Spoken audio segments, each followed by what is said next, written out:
আমাদের দুটি সন্তান, একটি ছেলে আর একটি মেয়ে, কিন্তু তাদের জন্য মাত্র একটি ঘর। আমি আর আমার স্ত্রী অনেক তর্ক করেছি, তবে শেষে একটি বুদ্ধিমান সমাধান পেলাম যা বাচ্চাদের জন্য উপভোগ্য ও কার্যকর হবে। প্রথমে আমরা মসৃণ ধাতব পাইপ ও পরিবেশ বান্ধব কাঠ দিয়ে নিজেদের একটি গদি বানালাম, যা দুটি আরামদায়ক বিছানায় ভাগ করলাম।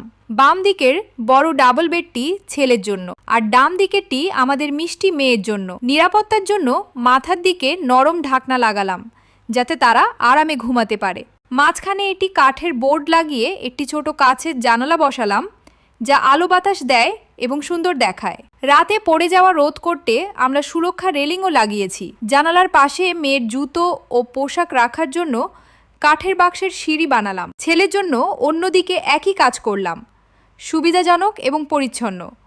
বিছানার নিচে গদি, ছোট টেবিল ও প্রতিফলন পর্দা সহ একটি রিল্যাক্স কর্নার বানালাম। এটাই তাদের হোম থিয়েটার।